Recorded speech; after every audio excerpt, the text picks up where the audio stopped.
सी हिम्मत बढ़ी, गौरी पंजाब में अपने एक जगह पे कब्जा कर गया था, बठिंडा। कहां कब्जा कर गया? बठिंडा को तब बोला करते तबर हिंद, क्या बोलते? कुल मिला के अपने पंजाब पर कब्जा कर लिया उसने, एक जगह पर कब्जा कर लिया पंजाब की। अब दिल्ली में बैठा पृथ्वीराज और बठिंडा में कौन बैठा? मोहम्मद गौरी। अब मोहम्मद गौरी को कहां पे कब्जा करना है? दिल्ली। और पृथ्वीराज को क्या छुड़वाना है? अपना बठिंडा। तो उधर से पृथ्वीराज की सेना दिल्ली से रवाना होगी पंजाब की तरफ, इधर से गौरी की सेना पंजाब से रवाना होगी दिल्ली की तरफ। तो दिल्ली और पंजाब के बीच में क्या आएगा? हरियाणा। और हरियाणा में वो जगह जहां पर दोनों भीड़, उसका नाम है तराइन। क्या नाम है? तराइन का पहला युद्ध। लड़ाई होती है, लड़ाई में पृथ्वीराज जीत जाता है। कौन जीत जाता है? अच्छा, पृथ्वीराज जाएगा तो पृथ्वीराज के साथ उसके सामंत भी जाएंगे। और दिल्ली, और गौरी ने मुंह में तिनका लिया, उसने कहा मैं तुम्हारी गाय हूं, प्लीज छोड़ दो, मारना मत मेरे को। पृथ्वीराज ने कहा भाग यहां से, दिखना मत दोबारा।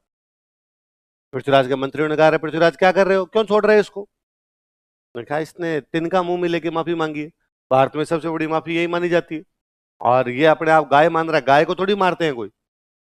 मंत्रियों ने कहा कि देख, ये बातें उन लोगों पर लागू होती है जो भारत की कल्चर को फॉलो करते हैं। भारत के लोग गाय को माता मानते हैं, इसलिए गाय को मारते नहीं है। और इसलिए गाय को, यदि कोई अपने आप को गाय मान रहा है तो हम उसको भी मारते नहीं। पर ये तो वो लोग हैं जो गाय खाते हैं, इनके तो ये कल्चर फॉलो ही नहीं होती, ये तो मरने के डर से गाय बना हुआ है, वरना। और मंत्री ने कहा साहब ये कोई दिक्कत नहीं, आपको यदि ऐसा लगता है तो छोड़ दिया जाए। तो गौरी को यहां से छोड़ दिया। गौरी गया, तराइन से थोड़ा सा सेना पीछे लेके जाता है और वापस बैठ जाता है। मंत्रियों ने वापस कहा हमने कहा था ना नहीं जाएगा, देखिए यहीं पर बैठ गया। पृथ्वीराज ने गौरी के पास समाचार भेजा कि भाई यहाँ क्यों बैठा, जा तेरे गजनी जा वापस।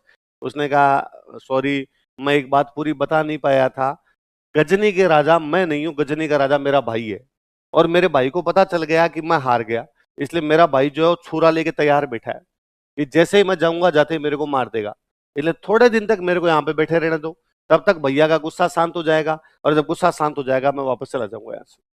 ठीक है, चुपचाप बैठे रहना, परेशान मत करना। उसने कहा अरे साहब चिंता ही मत करो आप।